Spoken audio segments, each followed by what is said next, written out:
Good morning everyone, कैसे हैं आप सभी। आई होप आप सभी बहुत अच्छे होंगे और बहुत अच्छे से आप लोग अपनी लाइफ और पढ़ाई को एंजॉय करेंगे। सो आज हम यहाँ बात करने वाले हैं 17 जनवरी 2024 से रिलेटेड जितने भी इंपॉर्टेंट क्वेश्चंस होंगे उनको हम यहाँ पे विद बैकग्राउंड इन्फॉर्मेशन के साथ डिस्कस करेंगे।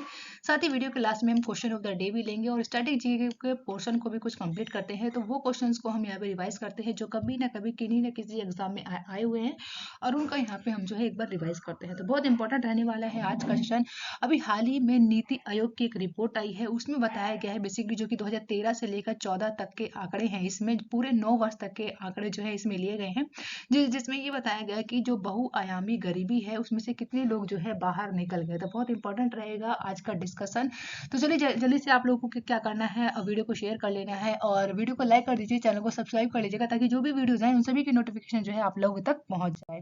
अब देखिए जो कि क्या करना है, छोटा सा काम करना है आप सभी को। आप सभी को क्या करना है, कमेंट बॉक्स में लिखना है जय हिंद जय भारत और यहाँ हम सब।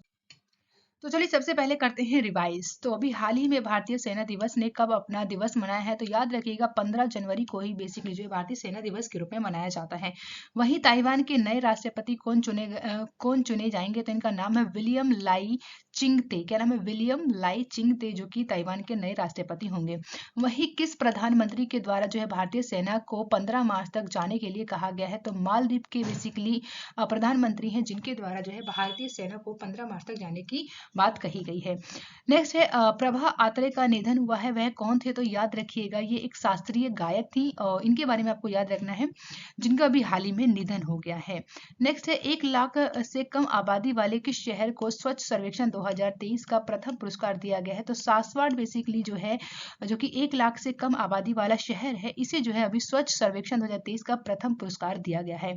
वहीं किस टाइगर रिजर्व को भारत का पहला और एशिया का 5वां डार्क एशियाई पार्क बनाया गया है, तो पेंच टाइगर रिजर्व बेसिकली इसकी बात करें तो ये जो है अभी भारत का पहला और एशिया का 5वां बेसिकली जो है ये डार्क स्काई पार्क बन गया है, इसके बारे में आपको याद रखना है।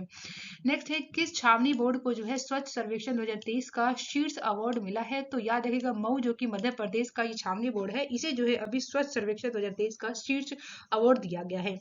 नेक्स्ट है किस राज्य में जो है पोंगल त्योहार मनाया जाता है, तो याद रखिएगा तमिलनाडु में जो है पोंगल त्योहार को मनाया जाता है। वैसे तो ये पूरे भारत में ही मनाए जाने वाला ये त्योहार है, पर पोंगल नाम से बेसिकली ये तमिलनाडु में मनाया जाता है, इसके बारे में आपको याद रखना है। ठीक है। नेक्स्ट क्वेश्चन है कि हाँ यहाँ पर हाल ही में किस देश ने जो है स्क्वायर किलोमीटर एरे प्रोजेक्ट में शामिल होने का फैसला किया है, तो भारत के द्वारा किया गया है। इंपॉर्टेंट है और इंटरेस्टिंग भी, आपको इतना जो है याद रखना है और बेसिक है। ठीक है, अब बढ़ते हैं आगे की ओर। सो आज का हम डिस्कशन स्टार्ट करते हैं। आज क्या है, आज है 17 जनवरी 2024। तो आज के जितने भी इंपॉर्टेंट करंट अफेयर होंगे उनको हम यहाँ पे डिटेल में अच्छे से डिस्कस करने वाले हैं। तो इसके लिए जो आपको क्या करना है, सबसे पहले वीडियो को लाइक कर लेना है और चैनल को सब्सक्राइब कर लेना है। तो अभी हाल ही में तिरुवल्लुर दिवस कब मनाया गया है, तो इंपॉर्टेंट है, आपको याद रखना है 15 से लेकर 16 जनवरी को जो है अभी हाल ही में तिरुवल्लुर दिवस मनाया गया है। तो ऑप्शन डी क्या होगा यहाँ पे करेक्ट हो जाएगा। जिनकी आप लोग इमेज देख रहे हैं ये इन्हीं का नाम है तिरुवल्लुर, जिनके उपलक्ष्य में जो है ये दिन मनाया जाता है, जो कि 16 या फिर 15 जनवरी को ये बेसिकली मनाए जाने वाला एक दिवस है। आइए जानते हैं इसकी बेसिक और इन्फॉर्मेशन को क्या है। तो याद रखिएगा, आपको याद रखना है इसमें तिरुवल्लुर दिवस जो कि आमतौर पर तमिलनाडु राज्य में 15 से या 16 जनवरी को मनाया जाने वाला है। इनकी बात करें तो ये एक अवसर जो कि एक कवि है जिनका नाम है तिरुवल्लुर के सम्मान में रखा गया है और ये एक पोंगल उत्सव का भी एक हिस्सा है। वहीं वर्ष 2024 में जो है तिरुवल्लुर दिवस जो कि 16 जनवरी मंगलवार को मनाया गया है और इस दिन को जो है आमतौर पर 3 दिवसीय पोंगल की समाप्ति के बाद मनाया जाता है। वहीं इनकी बात करें जो कि प्रसिद्ध कवि हैं तमिल के, तो तिरुवल्लुर जो कि एक प्रसिद्ध दार्शनिक और कवि थे जिनके बारे में कहा जाता है कि 4वीं शताब्दी ईसा पूर्व में रहते थे। इनके द्वारा जो है तमिल साहित्य में इनका योगदान बहुत बड़ा रहा है। इनके द्वारा जो है नैतिकता, राजनीतिक और आर्थिक मामलों और प्रेम पर दोहे का एक संग्रह जिसका नाम है थिरुकुल्लर लिखे जाने के लिए जाना जाता है। थिरुवल्लुर की बात करें जो कि तमिलनाडु के लोग उनके जो साहित्यिक कार्यों के माध्यम से इन्हें याद करते हैं। तो इनकी आपको इमेज को याद रखना है और ये इंपॉर्टेंट है, पर्सनैलिटी साउथ इंडिया से संबंधित है। तो ये आपको इनके बारे में याद रखना है, तिरुवल्लुर दिवस के बारे में। और ये बेसिकली कवि है, इन सभी चीजों के बारे में मैंने आप लोगों को अच्छे से बता दिया है। नेक्स्ट क्वेश्चन क्या है, सेकंड नंबर का है, हाल ही में अभी राहगीर आनंद महोत्सव का सफल आयोजन किस शहर में शुरू हुआ है? तो याद रखिएगा उज्जैन में किया गया। कहाँ पर किया गया है? उज्जैन, ऑप्शन ए बिल्कुल करेक्ट है। तो ये आपको जो है इमेज आपको दिख रही है, तो ये आपको याद रखना है। अभी हाल ही में राहगीर आनंद महोत्सव का जो है आयोजन मध्य प्रदेश में किया गया है, मध्य प्रदेश के मुख्यमंत्री के द्वारा। तो आपको जो है कमेंट बॉक्स में बताना है उनका नाम क्या है।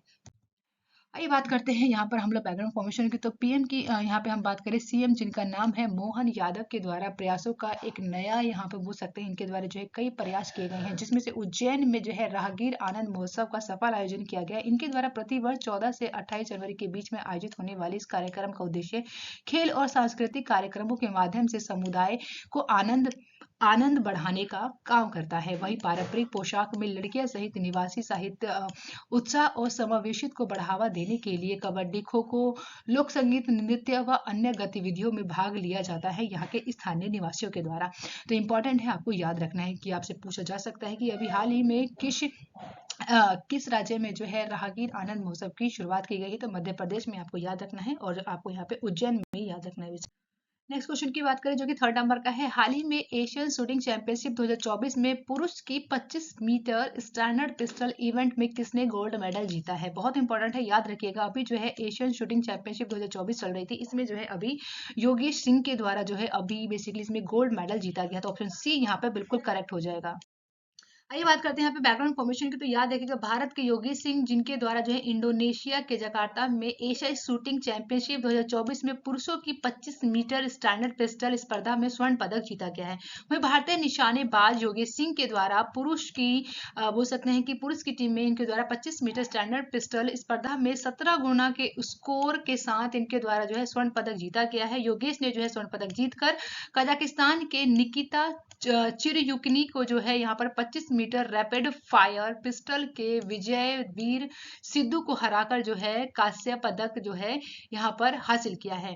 वहीं अमित कुमार के द्वारा 565 के साथ छठा स्थान और ओम प्रकाश के द्वारा 553 के साथ 12वां स्थान जो है हासिल किया गया। तो इंपॉर्टेंट है, याद रखिएगा योगेश सिंह इनके द्वारा जो है अभी इंडोनेशिया के जकार्ता में जो कि एशियाई शूटिंग चैंपियनशिप का आयोजन हुआ था, यहाँ पर 25 मीटर स्टैंडर्ड पिस्टल स्पर्धा में इनके द्वारा गोल्ड मेडल जो है अपने नाम किया गया है। इंपॉर्टेंट है, आपको याद रखना।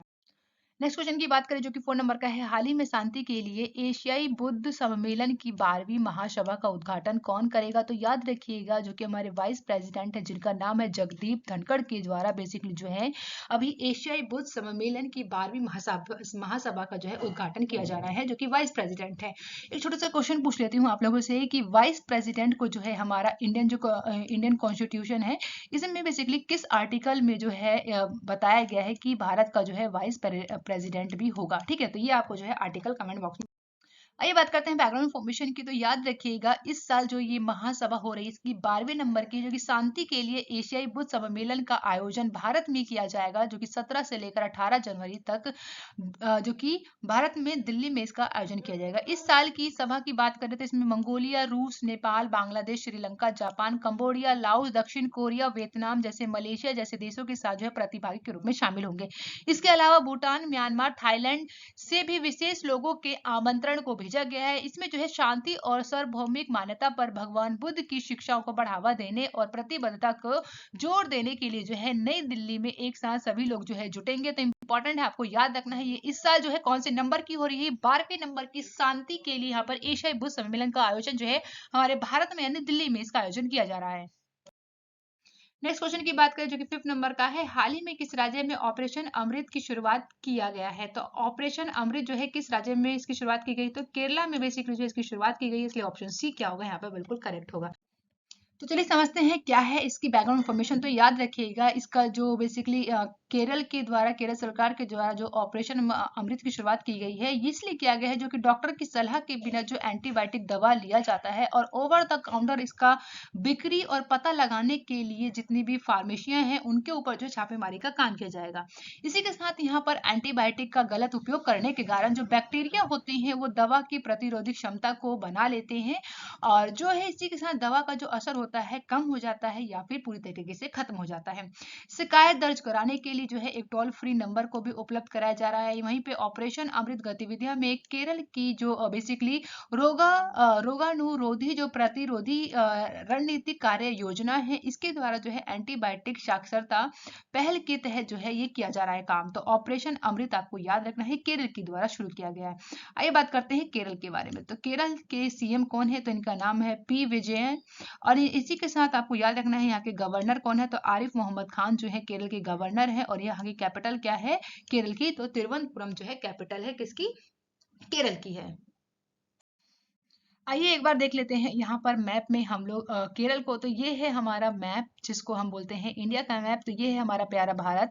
और यहाँ पे आप लोग देखेंगे कि साउथ में आप लोग देख पाएंगे केरल को। तो ये है प्रॉपर आप देख पा रहे हैं केरल को, ठीक है ना। तो केरल की कैपिटल आपको याद रखना है तिरुवनंतपुरम है। सबसे इंपॉर्टेंट क्वेश्चन यहाँ पे ये बन जाता है कि जो माहे है जो कि क्या है पुडुचेरी का एक बेसिकली जो जिला है वो कहाँ पे पड़ता है? केरल में पड़ता है। और बाकी जो इसके 3 जिले हैं वो भी आपको याद रखने हैं। तमिलनाडु में जो कि आपको याद रखना है कौन सा पड़ता है? तो ये याद रखेंगे, 2 पड़ते हैं जिसका नाम क्या है याद रखेंगे, कारगिल जो कि पुडुचेरी है, और एक जो कि इसी के नाम से है जो कि इसकी कैपिटल है पुडुचेरी। और यहाँ पे आप लोग देख पाएंगे आंध्र प्रदेश में यमन जो कि यहाँ पे आप लोग देख पाएंगे, ठीक है। तो ये इंपॉर्टेंट है, आपको याद रखना है। साथ ही साथ ये भी याद रखना है केरल का जो बेसिकली आप लोग जो ये देखते हैं तट है, तो इसको केरल की जो तट है उसको किस नाम से जाना जाता है? तो ये याद रखिएगा, मालाबार नाम से जाना जाता है। ओके, तो ये इंपॉर्टेंट फैक्ट है, आपको इतना जो है याद रखना है केरल के बारे में जो कि मैंने आप लोगों को। नेक्स्ट क्वेश्चन की बात करें तो जो कि 6 नंबर का है, हाल ही में झारखंड सरकार ने जनवरी 2024 में कितने जिलों के 158 ब्लॉक को जो है सूखाग्रस्त घोषित किया है? तो याद रखिएगा पूरे 17 जिले हैं, ठीक है। कितने हैं? 17 जिले हैं जिन्हें जो है झारखंड सरकार के द्वारा अभी जनवरी में ही, जो कि अभी स्टार्टिंग बोल सकते हैं 2024 का, इसी में जो है 17 जिलों को जो है सूखाग्रस्त जो है घोषित कर दिया गया है। ये आपको याद रखना है। आइए समझते हैं इसकी बैकग्राउंड इन्फॉर्मेशन क्या है। तो झारखंड सरकार के द्वारा औसत से कम बारिश के बाद जो है 17 जिलों के 158 ब्लॉक को जो है सूखाग्रस्त घोषित कर दिया गया है। इस सूखे से लगभग जो है 15 लाख किसान जो है प्रभावित हुए हैं। झारखंड के गठन के बाद की बात करें, जहां जो है यहाँ पर 20 से अधिक जो है यहाँ पर वर्षा में 10 सूखा वर्ष जो है आधिकारिक तौर पर घोषित किए गए हैं। इसमें से राज्य के लगभग हर 3 साल में से एक बार ऐसा ही करना पड़ता है। राज्य की सिंचाई की बात करें तो यहाँ पर बुनियादी ढांचे को विकसित करना और सूखा जो कि लचीलापन और मजबूत करने के लिए नीति आयोग के समक्ष जो है विशेष केंद्रीय सहायता का आग्रह किया गया है। इसी के साथ झारखंड के अलावा 20% जो है कृषि योग्य भूमि की सिंचाई की सुविधा है और इसकी वजह से जो है बारिश कम होने का असर भी देखा जाता है। तो ये आपको यहाँ पे याद रखना है। वहीं झारखंड की बात करें तो झारखंड के सीएम कौन है? आपको याद रखना है हेमंत सोरेन जो है यहाँ के सीएम है। और यहाँ के गवर्नर CP राधाकृष्णन जो है झारखंड के कौन है? ये आपको याद रखना, गवर्नर है। और यहाँ की कैपिटल क्या है? रांची जो है झारखंड की क्या है? कैपिटल है। ये आपको यहाँ पे याद रखना है।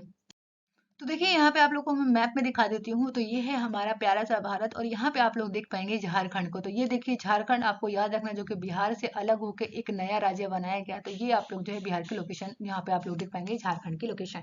तो किन किन राज्यों से बेसिकली जो है ये यहाँ पर बॉर्डर को साझा करता है? तो ये इंपॉर्टेंट है, ये याद रखिएगा। बिहार से ये अलग हुआ है तो बिहार को तो ऑब्वियसली ये जो है यहाँ पर बॉर्डर को टच करेगा। बांग्लादेश को करता है, यहाँ पर उड़ीसा को करता है, छत्तीसगढ़ को करता है। तो ये आपको याद रखना है। साथ ही साथ यहाँ पे आप लोग देख पाएंगे ये उत्तर प्रदेश से भी जो है बॉर्डर को साझा करता है। तो प्रॉपर्ली आपको याद रखना है यहाँ पे बेसिकली 1 2 3 एंड 4 और ये आपको याद रखना 5। तो 5 ऐसे जो है कि राज्य हैं जो कि झारखंड से जो है बिल्कुल जो कि झारखंड जो है बिल्कुल घिरा हुआ है। तो ये भी आपको याद रखना है। झारखंड जो कि एक लैंडलॉक स्टेट के रूप में भी आपको याद रखना है, ठीक है। तो आपको बताना है कमेंट बॉक्स में भारत के बेसिकली कितने जो राज्य हैं जो कि लैंडलॉक स्टेट के रूप में आप लोग को देखने को मिलते हैं। आप लोगों के सामने यहाँ पर मैप है, आप लोग जल्दी से देख लीजिए, कमेंट बॉक्स में आंसर कर सकते हैं। नेक्स्ट क्वेश्चन क्या है? 7 नंबर का है, हाल ही में नीति आयोग की रिपोर्ट के अनुसार 2023-24 से लेकर 2022-23 में यानी 9 वर्षों के दौरान जो है कितने लोग ऐसे हैं जो कि बहुआयामी गरीबी से बाहर निकले हैं? तो बहुत इंपॉर्टेंट डेटा है, आपको याद रखना है। 24.82 करोड़ लोग जो हैं अभी बहुआयामी गरीबी से बाहर निकले हैं। ये किसका कहना है? तो नीति आयोग की रिपोर्ट आई है, इसके अनुसार बताया गया है। तो इंपॉर्टेंट है, आपको याद रखना है। आइए समझते हैं इसकी बैकग्राउंड इन्फॉर्मेशन को। तो बहुआयामी गरीबी क्या है? सबसे पहले तो ये जान लीजिए। तो अधिकांश देश जो कि गरीबी को धन की कमी के रूप में परिभाषित करते हैं, फिर भी गरीब लोग जो है स्वयं को गरीबी के अपने अनुभव को अधिक व्यापक रूप से मानते हैं। मतलब ये है कि बहुआयामी गरीबी होती है वो। वहीं पर बहुआयामी गरीबी जो कि सूचकांक की बात करें, ये विश्व स्तर पर मान्यता प्राप्त व्यापक उपाय है जो कि मौद्रिक पहलुओं के ऊपर जो है एक अनेक आयामों में गरीबी को दर्शाता है। इसमें भारत जो है इसे राष्ट्रीय बहुआयामी गरीबी सूचकांक से तय करता है। ठीक है, इसको भी आपको याद रखना है। इसे मापने के लिए जो 3 कैटेगरी बनाई गई है, क्या क्या, तो हेल्थ है, एजुकेशन है, इसी के साथ लिविंग स्टैंडर्ड है और 12 संकेतक यानी कि इंडिकेटर को भी तय किया गया है। इसमें क्या क्या है 12 संकेतक, तो ये याद रखिएगा, पोषण है, बाल व किशोर अवस्था है, मातृ स्वास्थ्य है, स्कूली शिक्षा के वर्ष है, इसी के साथ स्कूल में उपस्थिति को भी दर्ज कराना महत्वपूर्ण होता है। तो यहाँ पे जो है स्कूल में उपस्थिति को भी देखा जाता है। रसोई गैस की भी बात की जाती है, स्वच्छता की बात की जाती है, पेयजल, बिजली, आवास और परिसंपत्ति के साथ बैंक खाते में शामिल होना जो है इसमें शामिल किया गया है। तो 3 कैटेगरी है, याद रखिएगा, हेल्थ है आपका, ठीक है, एजुकेशन है और आपका लिविंग स्टैंडर्ड है।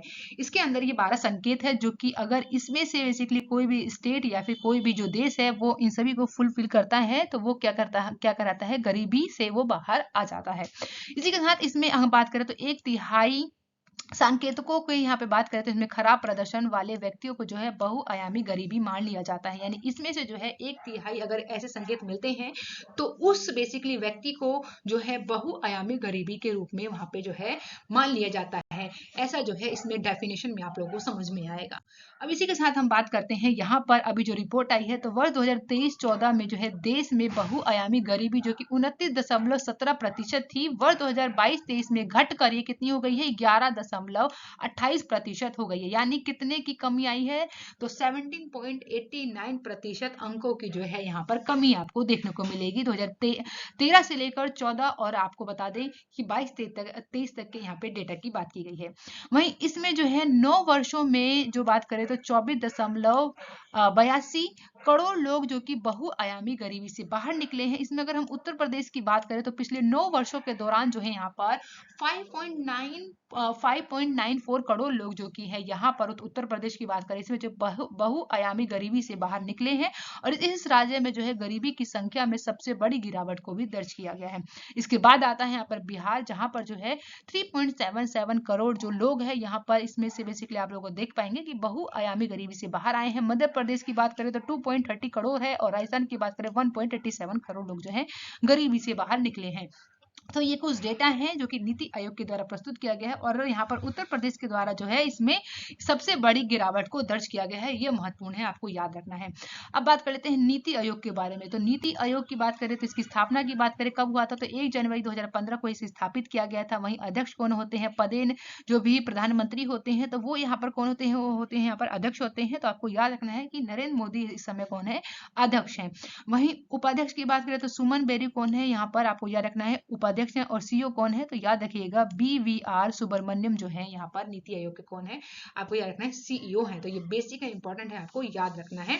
अब बढ़ते हैं हम लोग आगे की ओर। तो यहाँ देख पाएंगे आप लोग इस वाली स्लाइड में बेसिकली वर्ष 2005-6 से बेसिकली आप लोग देख पाएंगे अच्छे से कि कितनी गिरावट जो है दर्ज की गई है। तो ये आप लोग देख पाएंगे कि 2013-14 की बात करें और वर्ष 2022 और 23 की बात करें तो जो कि कितना था, 29.17% था, और वहीं पर 22-23 में कितना हो गया, 11.28% हो गया। तो कुल मिलाकर बात करें यहाँ पर तो कितने की कमी आई है, तो ये याद रखिएगा 24.82 करोड़ पीपल्स जो है यहाँ पर अभी गरीबी से बाहर निकलते हुए दिखाए गए हैं। तो ये चार्ट आपको जो है याद रखना है। आई थिंक आपको जो है इससे अब क्लैरिटी भी आ गई।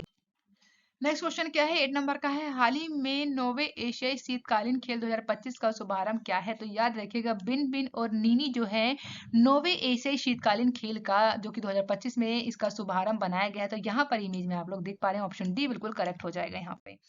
आइए बात करते हैं यहाँ पर बैकग्राउंड फॉर्मेशन की। शुभारंभ की बात करें जिसका नाम है बिन बिन और नीनी, जो कि यहाँ पर साइबेरिया बाघ या फिर स्वाग जो कि खेलों के जीवांत का प्रतीक है।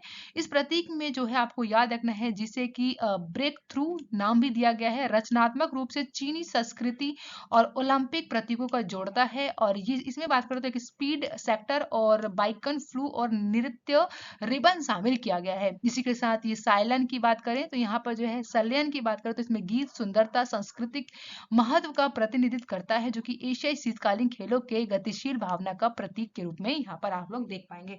तो महत्वपूर्ण है और इंपॉर्टेंट है, आपको याद रखना है। नेक्स्ट क्वेश्चन क्या है, 9 नंबर का है, हाल ही में मुनव्वर राना का निधन हुआ है, वह कौन थे? तो याद रखिएगा यह एक मशहूर शायर थे जिनका अभी हाल ही में निधन हो गया। ऑप्शन सी बिल्कुल करेक्ट है, जिनकी आप लोग इमेज देख रहे हैं, इन्हीं का नाम है मुनव्वर राना। आइए बात करते हैं इनकी कुछ इन्फॉर्मेशन है जो कि शॉर्ट नोट में हम लोग यहाँ पे समझेंगे। तो अगर हम बात करें यहाँ पर जो कि मशहूर शायर हैं जिनका नाम है मुनव्वर राना, इनकी किताब है शहदबा के लिए इन्हें 2014 में उर्दू भाषा के लिए साहित्य अकादमी पुरस्कार दिया गया था। वहीं हालांकि 2015 में इनके द्वारा असहिष्णुता के कारण बढ़ाने के कारण जो है इनके नाम पर जो है अवार्ड को वापस कर दिया। इसी के साथ जो है पुस्तक की बात करें जिसका नाम है शहदाबा में तकरीबन 30 जो है गजलें हैं और 40 जो है नज़में और एक गीत शामिल है। अपनी माँ पर लिखी पुस्तक को लेकर भी वह जो है चर्चित में थे और उनका जन्म जो है 26 नवंबर 1992 को हुआ था। तो ये इंपॉर्टेंट पर्सनैलिटी है, आपको याद रखना है, जो कि एक शायर थे, इनके बारे में याद रखना है। और यहाँ से क्वेश्चन बन सकता है कि 2014 में उर्दू भाषा के लिए साहित्य अकादमी पुरस्कार किन्हें दिया गया था? तो इनका नाम याद रखिएगा। तो क्या नाम है? मुनव्वर राना इनका नाम है। इन्हीं को 2014 में उर्दू भाषा के लिए साहित्य अकादमी पुरस्कार दिया गया था। बढ़ते हैं आगे, जो कि 10 नंबर का क्वेश्चन है, हाल ही में अभी डेनमार्क के नए सम्राट कौन बने हैं? तो जिनकी आप लोग इमेज देख रहे हैं ना, इन्हीं का नाम है फेडरिक एक्स, यानी फेडरिक 10 वैसे बोला जा सकता है इन्हें। ठीक है, तो ऑप्शन बी बिल्कुल करेक्ट होगा। ये फेडरिक एक्स जो है डेनमार्क के नए सम्राट बने हैं। तो ऐसा पहली बार हुआ है भैया कि जो डेनमार्क की बात करें तो यहाँ पर अपनी मर्जी से जो है यहाँ पर राजगद्दी को छोड़ा गया है। तो ये बात करते हैं यहाँ पर शॉर्ट नोट में। तो डेनमार्क की महारानी जिनका नाम है मार्गरेट द्वितीय, जिनके द्वारा 14 जनवरी 2024 को स्वेच्छा से राजगद्दी को छोड़ा गया है। इसके बाद इनके बेटे यानी युवराज को जो है फेडरिक को जो है डेनमार्क का नया राजा घोषित कर दिया गया है। फेडरिक जो कि 10वें के जो कि बोल सकते हैं कि ये 10th नंबर के यहाँ पर बेसिकली जो राजा हैं उनके द्वारा जो है राज अभिषेक की बात करें तो 18 जून 2024 को होना है। फेडरिक जो है 10वें राजा बनने के साथ डेनमार्क के 900 साल के इतिहास में पहली बार ऐसा हुआ है कि किसी शासक ने जो है स्वेच्छा से अपनी राजगद्दी को छोड़ा है। तो इंपॉर्टेंट है, आपको याद रखना है, फेडरिक जो कि डेनमार्क के नए सम्राट बने हैं। ठीक, आइए बात करते हैं यहाँ पर हम लोग अब स्टैटिक जीके के बारे में। बहुत इंपॉर्टेंट हो जाता है आप लोगों के लिए स्टैटिक जीके, जहाँ से हम लोग उन क्वेश्चंस को यहाँ पे रिवाइज करने का काम करते हैं जो कि कभी ना कभी क्वेश्चन में पूछे भी गए हैं और आई होप आप सभी को जो इनमें से कई क्वेश्चन जो है आप लोग को आते भी होंगे, तो उनका रिविजन करना बहुत ज्यादा महत्वपूर्ण हो जाता है। तो यहाँ पर आज हम बात करने वाले हैं अंतरिक्ष प्रौद्योगिकी के बारे में। ठीक है, तो अभी जो है आपको यहाँ पे कुछ क्वेश्चन है, इनको जो रिवाइज करना है। तो इसरो का पूरा नाम क्या है? तो याद रखेगा इंडियन स्पेस रिसर्च ऑर्गेनाइजेशन जो है इसरो का पूरा नाम है। वहीं भारतीय अंतरिक्ष कार्यक्रम का जनक माना जाता है कि नहीं? तो डॉक्टर विक्रम साराभाई को जो है भारतीय अंतरिक्ष कार्यक्रम का जनक माना जाता है। वहीं अंतरिक्ष में भेजा गया भारत का प्रथम उपग्रह जिसका नाम है आर्यभट्ट। क्या नाम है? आर्यभट्ट वो उपग्रह है जो कि भारत का प्रथम उपग्रह है जो कि अंतरिक्ष में भेजा गया था। साथ ही भारत के पहले अंतरिक्ष उपग्रह आर्यभट्ट को डिजाइन किया गया था प्रोफेसर U.R. राव के द्वारा। इसी के साथ आपको याद रखना है रक्षा अनुसंधान एवं विकास संगठन का आदर्श वाक्य क्या है? तो याद रखिएगा बलाशय मूलम विज्ञाना जो है रक्षा अनुसंधान विकास संगठन का आदर्श वाक्य है। इसी के साथ भारत की जो टैंक रोधी मिसाइल है उसका नाम क्या है? नाग है। भारत की पहली स्वदेशी एंटी रेडिएशन मिसाइल का नाम क्या है? तो रुद्रम जो है आपको इसका नाम याद रखना, जो कि भारत की पहली स्वदेशी एंटी रेडिएशन मिसाइल है। इसके साथ भारत का पहला दृश्य सीमा से पार हवा में मार करने वाला स्वदेशी अभिकल्पित एवं रक्षा अनुसंधान और विकास संगठन द्वारा विकसित मिसाइल जो है ये क्या है? तो याद रखिए इसका नाम है अस्त्र है। क्या नाम है? अस्त्र इसका नाम है। वहीं DRDO के द्वारा जो मिसाइल कार्यक्रम बंद कर दिया गया था वो कौन है? तो त्रिशूल है। नेक्स्ट है भारत की पहली स्वदेशी सशस्त्र परमाणु पनडुब्बी। तो याद रखिएगा कौन सी है? इसका नाम है INS अरिहंत जो है ये भारत की पहली स्वदेशी सशस्त्र परमाणु पनडुब्बी है। वहीं स्वदेशी निर्मित प्रमुख युद्धक टैंक जिसका नाम है अर्जुन, भारत के द्वारा चंद्रयान प्रथम का जो है प्रक्षेपण किया गया था। कहाँ से? तो आंध्र प्रदेश से किया गया था। ये बहुत महत्वपूर्ण है, आपको जो है स्लाइड को अच्छे से याद रखना है। तो यहाँ बात करेंगे हम लोग, लास्ट वीडियो में मैंने आप लोगों से क्वेश्चन पूछा था तो वो आंसर बताने की बारी है। तो अभी हाल ही में केंद्र सरकार ने रक्षा मंत्रालय के अतिरिक्त सचिव और महानिदेशक अधिग्रहण के रूप में किसे नियुक्त किया गया? तो इनका नाम क्या है? तो इनका नाम है समीर कुमार सिंह है इनका नाम। वहीं आज का क्वेश्चन क्या है? तो क्वेश्चन ऑफ द डे की बात करें तो हाल ही में किस देश ने स्क्वायर किलोमीटर एरे प्रोजेक्ट में शामिल होने का फैसला किया है? आप सभी के ऑप्शन है, आप सभी के सामने ऑप्शन है, करेक्ट ऑप्शन आपको कमेंट बॉक्स में बताना है। Thank you for watching guys, मिलते हैं नेक्स्ट वीडियो में। आप लोग खुश रहिए, सुरक्षित रहिए, मस्त रहिए और अपनी लाइफ और पढ़ाई को अच्छे से एंजॉय कीजिएगा। तो आप लोगों को छोटा सा काम करना है, आपको वीडियो को लाइक करना है, वीडियो को शेयर करना है और वीडियो को सब्सक्राइब जरूर कर लेना है। ओके, मिलते हैं नेक्स्ट वीडियो में। Bye bye guys.